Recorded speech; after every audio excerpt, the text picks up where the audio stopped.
Hello, hello, hello, my brothers and my sisters. Hello, world. Brother Charlie. Once again, just trying to reveal, all the fraudulent and criminal activity that has been, happening to me for a very long time. Uh, Coming up when I was a kid, I sat out of school for about 2 years, elementary school, because I didn't have a birth certificate. Somehow, some way, they ended up getting me into grade school. Uh, I couldn't play middle school football because I didn't have a birth certificate. When I got to high school, uh, I needed a birth certificate to play football, to play high school sports. I played high school basketball, baseball, and football. When I got there that summer, as we trained, football for that year, uh, coach told me, he said, "We don't have a birth certificate for you yet, but we're going to work on getting one." And normally the coach is the one that gets the birth certificate for the kids. Uh, but he came back to me and said, "Charlie, um, we're having a hard time getting your birth certificate." Um, and it shocked him. And so he asked me, he said, were you born in this country? And so I looked at him like, "Yeah, coach, of course I was born in this country." So it took, about 2 months before the birth certificate came. And when the birth certificate came, he told me, he said, "Charlie, you adopted?" I said, "No, sir. Those are my real parents." And so this is the birth certificate right here. It was produced. First time I seen it one was in 1994, high school. Um, Now this is a real birth certificate, but the information on it is wrong. Information is wrong. Uh, this ties back into these covenants, these occults. Having pulled throughout government systems uh, to produce things like this.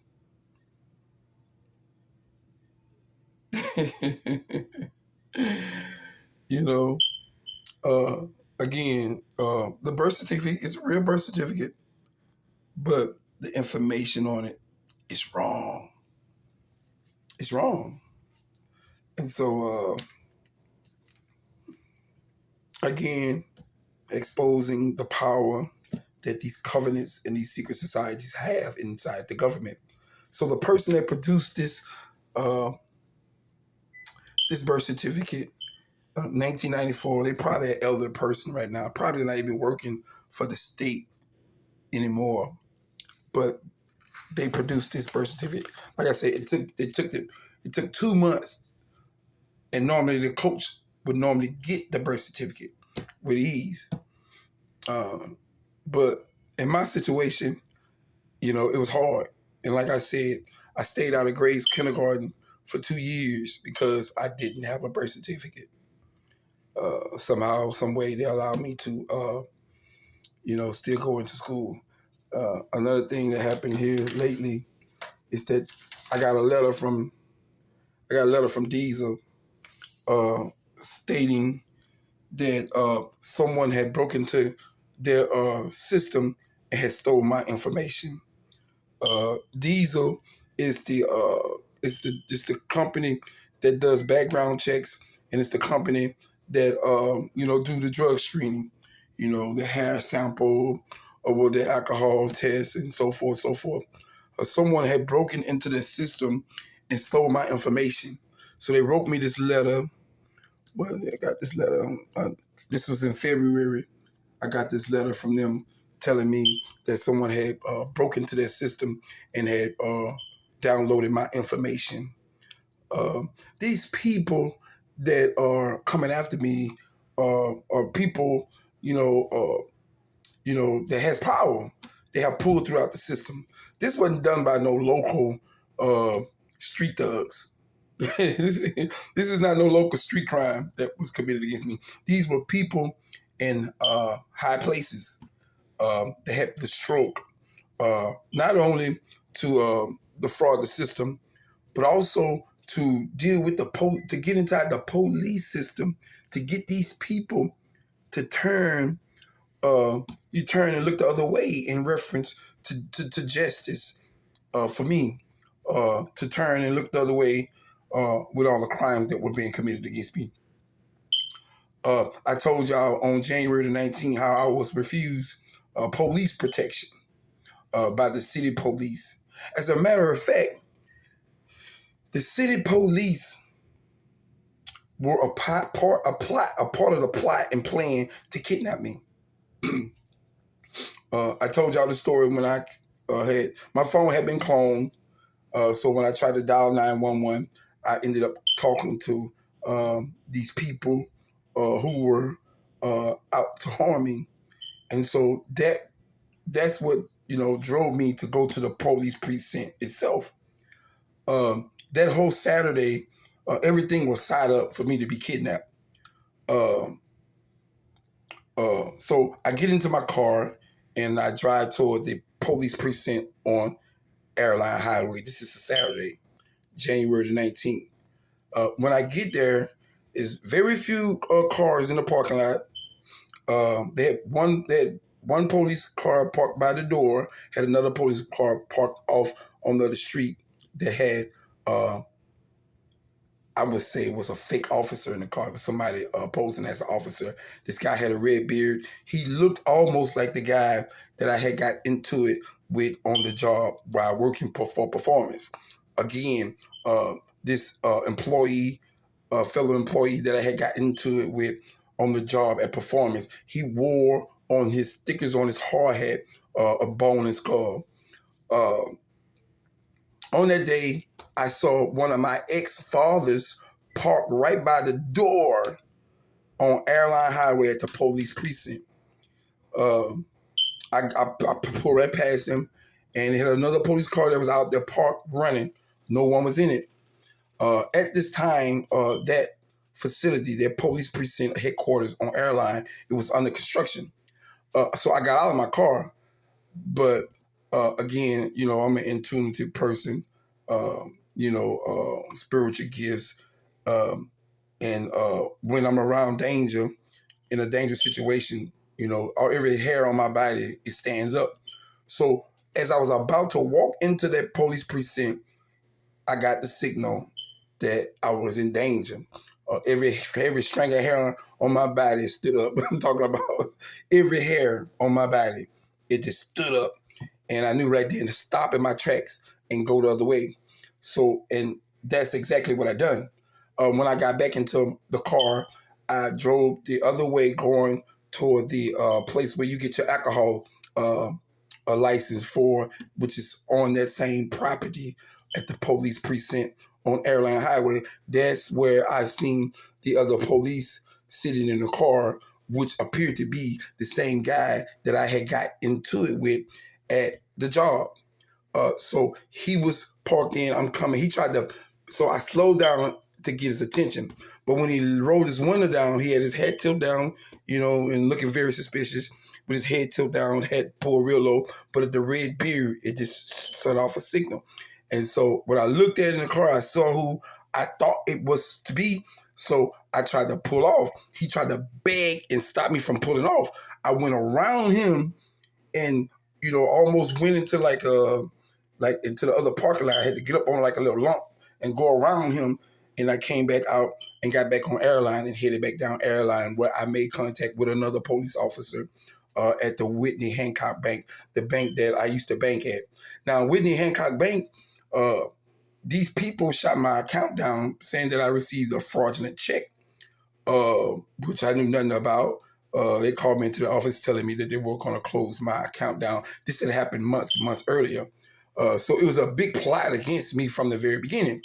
I had went into that bank on January the 19th because I seen the police parked out by the police out in the parking lot. So I went in there to make contact with him so that I can get help because I was being chased by gang stalkers. I'm talking about these people, these gang stalkers. They were trying to wreck me on the highway and everything, trying to knock me off the highway and so forth as they chased me down the highway. There was trailer cars that were following me that day. As a matter of fact, there was so many cars they had they had taken over the whole airline highway. It had to be about 25, 30 cars. This is not an exaggeration. So when I went into the bank to make contact with this police officer, I told him, I said, I need your help.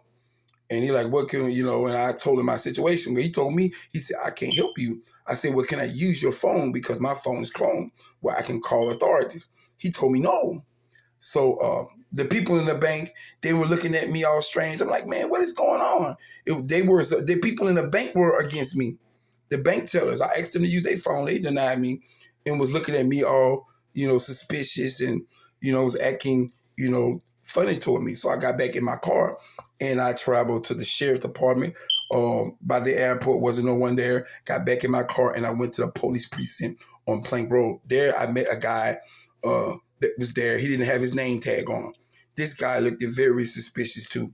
The way he was looking at me without his name tag on. I told him my story. He said, well, I don't believe you, so I'm not going to take a report. I said, good. I said, cool. I said, what's your name? So that I could let someone know that I did make contact with this officer. Because his name tag was gone. He told me his name was Officer Hobo. Right then, I bagged out of that situation. And I got in my car and I began to travel. And here come all the gang stalkers and so forth, traveling behind me. Well, later on that night, as I continued to be stalked, I was chased down the freeway and I ended up going into the state police. The state police. And when I went there, a guy came out in plain clothes and told me, he said, man, listen, all we deal with is traffic. I said, man, this is a traffic issue. People are pulling guns on me coming down the freeway. They stalking me or whatever not. He told me, well, man, we can't help you.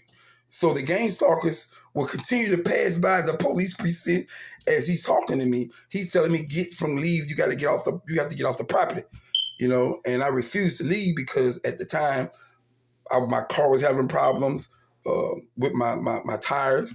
And I knew I couldn't, keep up the chase with these people because I probably was going to have an accident. So I refused to leave at that time because I didn't feel safe. I wasn't safe at that time. My life was being threatened. And so then later on, police come out there. Man, why don't you just leave? Get off the property. The uniform police come out there. Leave, get off this property. Blue, blase, blase. So I refused. And so he went back inside and he came back out with more police. And then he told me, get out the car. And they snatched me, brought me on the inside. And then they tried to force this guy named Charles Edward Johnson on me. I'm saying, man, my name is not no Charles Edward Johnson. I said, man, you got my driver license. You got my car insurance card. You see every card in here say Charlie Johnson III.